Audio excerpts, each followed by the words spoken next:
Carbon levy tax के नफाज के बाद मोटरसाइकिल की कीमतें बढ़ने का सिलसिला जारी है। सुजुकी कंपनी ने भी मोटरसाइकिलों की कीमत 2900 से 4900 तक बढ़ा दी है। GS 150 3,900 रुपये इजाफे से 3,92,900 की हो गई है। GD 110 3,300 रुपये इजाफे से 3,62,600 की हो गई है। GR 150 5,900 रुपये इजाफे से 5,52,900 रुपये की हो गई है, जबकि GSX 125 5,900 रुपये इजाफे से 4,99,000 की हो गई है। इस हवाले से मज़ीद अपडेट करेंगे शहजाद खान अब्दाली। जी शहजाद खान।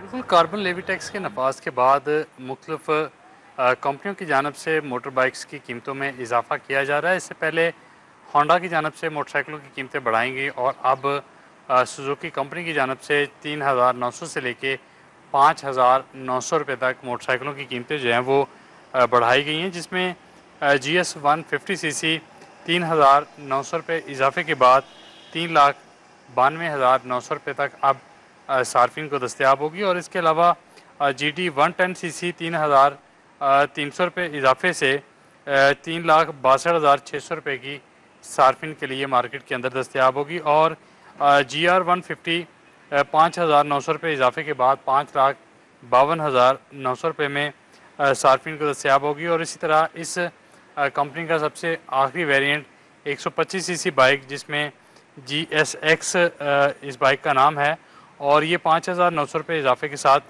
4,99,000 यानी 1,000 कम 5 लाख रुपए की हो चुकी है। तो ये इजाफा जो है वो अब सुजुकी कंपनी की जानब से किया गया है और अब सार्फिन जो बुकिंग करवाएंगे या इंस्टॉलमेंट के ऊपर बाइक्स लेंगे उनको इन कीमतों पर ये बाइक्स दस्तयाब होंगी। जी ठीक है, बहुत शुक्रिया शहजाद। पेट्रोलियम मसनूआत की कीमतों में इजाफा। रेलवे हुकाम ने मुसाफिर ट्रेनों के किरायों में 2% इजाफा कर दिया है। फैसले का इतलाक 18 जुलाई से किया जाएगा। फ्रेट ट्रेन में कोयले के किरायों में 3% इजाफा हुआ है। फर्टिलाइजर के किरायों में 2% इजाफा और डीजल की कीमत में 11 रुपये 37 पैसे का इजाफा हुआ है। सईद अहमद सईद इस हवाले से आगाह करेंगे। जी सईद। जी बिल्कुल, रेलवे हुकाम ने डीजल की कीमतों में इजाफे के बाद जो इजाफी बोझ था वो आवाम पर मुतकिल करने का फ़ैसला किया है और रेलवे हुकाम की तरफ से जो मुसाफिर ट्रेनों के किरायों में इजाफे का फ़ैसला है वो क्या है। तमाम ट्रेनों की तमाम क्लासेस के अंदर 2% किरायों में इजाफे का फ़ैसला है वो किया गया है, जबकि गुड्स और फ्रेट ट्रेन में कोयले के किरायों में 3% और फर्टिलाइज़र में है वो 2% फ़ैसले का ऐलान है वो कर दिया गया है। उस वास्ते एक नोटिफिकेशन है वो जारी कर दिया गया है।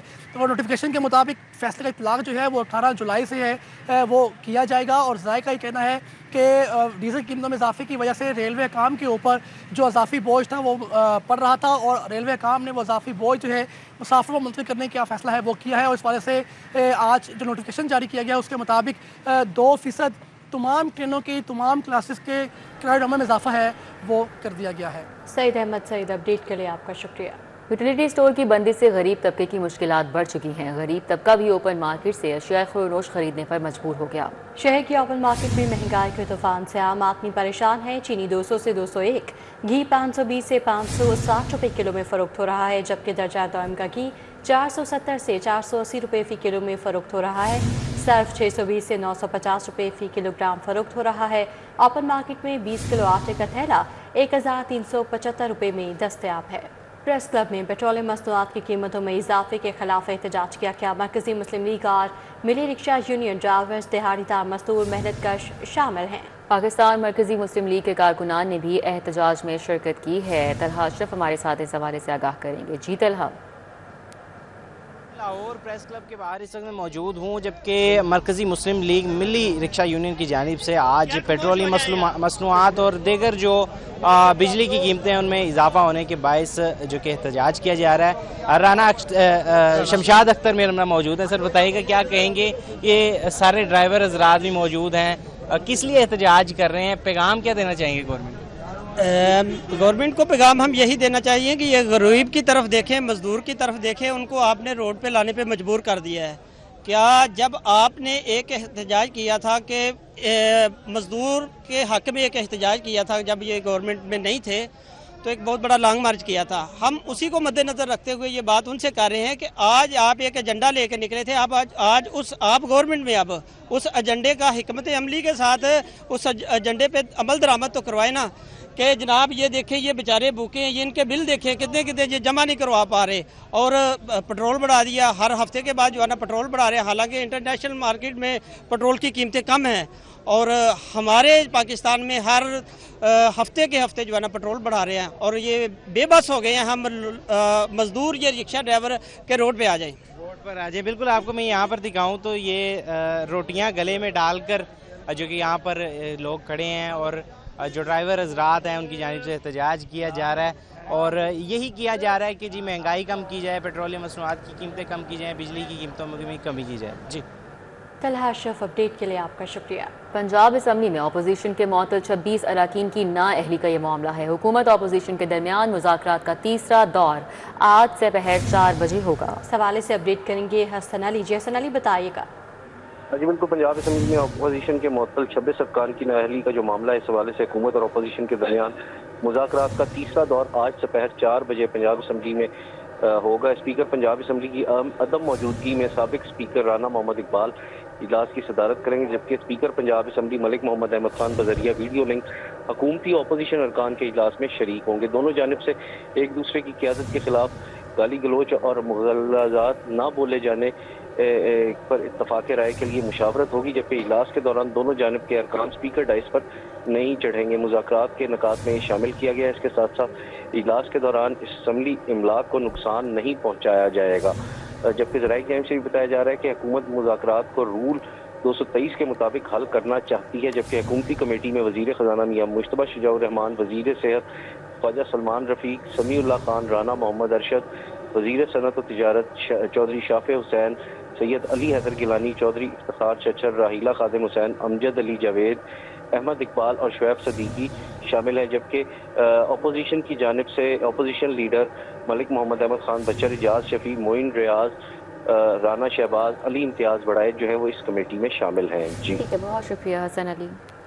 गवर्नर पंजाब ने सूबाई असम्बली का 28वां इजलास तलब कर लिया है। पंजाब असम्बली का इजलास 18 जुलाई बरोज़ जुम्मा दोपहर 2 बजे होगा। राउदुलशाद हुसैन हमारे साथ हैं, उनसे इस बारे से तफसीलात लेंगे। जी राउदुलशाद, आगाह कीजिएगा। बिल्कुल जी, गवर्नर पंजाब की जानिब से इजलास तलब कर लिया गया है। 28वां ये इजलास है जो कि 18 जुलाई बरोज़ जुमा दोपहर 2 बजे तलब किया गया है। इस हवाले से नए ये इजलास जो है वो नए ऐवान में होगा और कायम मकाम स्पीकर पंजाब असम्बली मलिक ज़हीर इकबाल चन्नड़ जो है वो इजलास की सदारत करेंगे, क्योंकि स्पीकर पंजाब असम्बली मलिक मोहम्मद अहमद खान बैरून मुल्क दौरे पर हैं। और इस हवाले से आप ये बताएं कि महकमा कानून की सिफारिश पर जो है वो भेजी गई समरी को गवर्नर पंजाब ने मंजूर किया है, जिस पर ये इजलास जो है वो तलब किया गया है। जी राउदुलशाद हुसैन, अपडेट के लिए आपका बहुत शुक्रिया। अदाकारा मीरा की बरतानवी हाई कमीशन से लंदन के वीज़े की दरख्वास्त। लंदन में मेरा घर है, मेरी बहन वहाँ मुकीम है, अदाकारा मीरा की जानिब से ये कहा गया। मजीद कहा कि जेन मेरियट और लंदन हाई कमीशन से वीज़े की अपील करती हूँ, गलत फहमियों की वजह से बरसों से लंदन नहीं जा सकी। अदाकारा मीरा का क्या कहना है, आप भी सुनिए।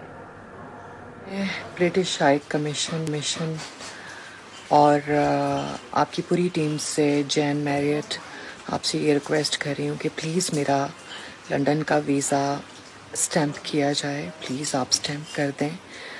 मेरी बहन लंदन में है, मेरा घर है, मेरी फैमिली है। मिस कम्युनिकेशन की वजह से, मिस अंडरस्टैंडिंग की वजह से बहुत सालों से मैं लंदन नहीं आ सकी, मुझे वीज़ा नहीं मिल सका। लंदन हाई कमीशन में जो लोग काम कर रहे हैं, आप सबसे ये मेरी गुजारिश है कि प्लीज़ मेरी बहन को कैंसर है और वो सीरियस पेशेंट है और बहुत सीरियस पेशेंट है और सारी रिपोर्ट्स आपके पास हैं, तमाम सबूत, एविडेंस, पेपर वर्क मैंने लंदन एम्बेसी पाकिस्तान में सब जमा करवा दिया है। तो प्लीज़ मेरा वीज़ा इशू करें मेरिट पर। बहुत शुक्रिया, थैंक यू सो मच। शदीद बारिशें, हंगामी सूरत हाल, महकमा हाउसिंग के बड़े फैसले। मुतासरा और करीबी अजला के लिए तमाम दफातर 24 घंटे खुले रहेंगे। हेड ऑफिस और फील्ड में बेहतर राब्ते के लिए हॉटलाइन तर्ज पर कम्युनिकेशन कंट्रोल रूम कायम किया गया है। फील्ड टीमों को बर वक्त वसाइल की फराहमी यकीनी बनाने के लिए स्पेशल टीम तश्कील दी गई है। सेक्रेटरी हाउसिंग का कीमती इंसानी जानों के ज़िया पर गहरे दुख और अफसोस का इजहार। हंगामी सूरत हाल से निमटने के लिए तमाम वसाइल बरूए कार लाने की हिदायत की और नूरुल अमीन मैंगल की जानिब से कहा गया कि दुख और मुसीबत की घड़ी में मुतासिरा लोगों के साथ खड़े हैं। तो शदीद बारिशें, हंगामी सूरत हाल, इस पर महकमा हाउसिंग ने बड़े फैसले किए हैं।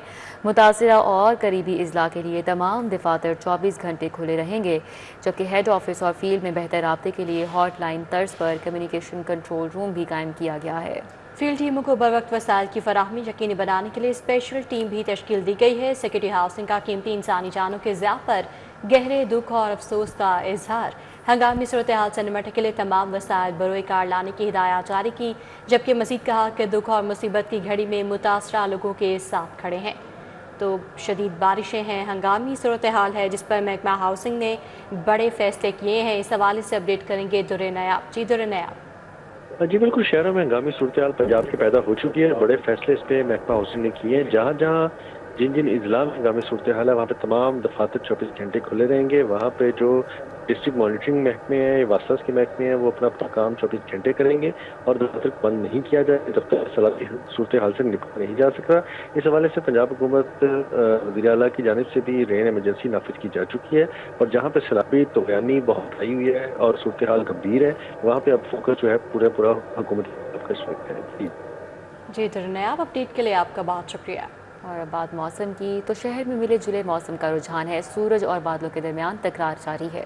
मौजूदा दर्जा हरारत 29 डिग्री सेंटीग्रेड रिकॉर्ड किया गया है। मौसम का तफसीली हवाल बताएंगी कोमल असलम। जी कोमल। तो लाहौर शहर के मौसम की बात की जाए तो सूरज और बादलों के दरमियान अटकलियों का सिलसिला जारी है। मौसम खुशगवार कुछ इसलिए महसूस किया जा रहा है क्योंकि हवाएं साथ चल रही हैं। जैसे ये हवाएं थम जाती हैं तो थोड़ी सी गर्मी में शिद्दत आ जाती है। माहिरीन मौसमियात ने आज लाहौर में बारिश बरसने के इम्कानात जो हैं वो जाहिर किए हैं, लेकिन अगर हम बज़ाहिर मौसमी सूरत हाल की बात करें जो इस वक्त हम देख रहे हैं वो फ़िलवक्त यही देख के लग रहा है कि बारिश नहीं बरसेगी। लेकिन महकमा मौसमियात ने बताया है कि बारिश होगी, लिहाजा जो एहतियाती तदाबीर पर अमल दरामद करें और जो शहरी ऐसी एहतियात पर अमल दरामद नहीं करते जो कि इंतज़ामिया की जानिब से बार बार कहीं जा रही हैं, दी जा रही हैं, तो वो जो है वो नुकसान उठा सकते हैं। लिहाजा लाहौरियों को कहा जा रहा है कि बर वक्त एहतियाती तदाबीर पर अमल दरामद को यकीनी बनाया जाए और ख़ास तौर पर वो अफराद जो सफ़र कर रहे हैं वो बहुत ज़्यादा ख्याल करें और तेज़ हवा भी जो है वो भी अगर एहतियात ना की जाए तो वो नुकसानदेह साबित हो सकती है, क्योंकि तेज़ हवा में जो है वो व्हीकल्स कंट्रोल्ड में नहीं रहती। तो लिहाजा मौसमी सूरत हाल जो है वो कहीं ना कहीं इंसानी हर वो मामलात जो कि इंसान ने दुनिया में रहकर अपने तरतीब देने हैं उन पर असरअंदाज होते हैं। इसी के साथ साथ जो है वो अगर हम बात करते हैं दिन भर टेम्परेचर के हवाले से तो आज ज़्यादा से ज़्यादा दर्जा हरारत जो है वो 29 डिग्री सेंटीग्रेड तक रिकॉर्ड किया जाएगा, जबकि मौजूदा दर्जा हरारत जो है वो 29 रिकॉर्ड किया जा रहा है। लिहाजा लाहौरिये जो है वो मौसमी शिद्दत से बचने के लिए जो है वो अम्ब्रेला हमरा लेकर निकले और गैर ज़रूरी सफ़र से जितना हो सकता है वो इज्तनाब करें। बहुत शुक्रिया कोमल।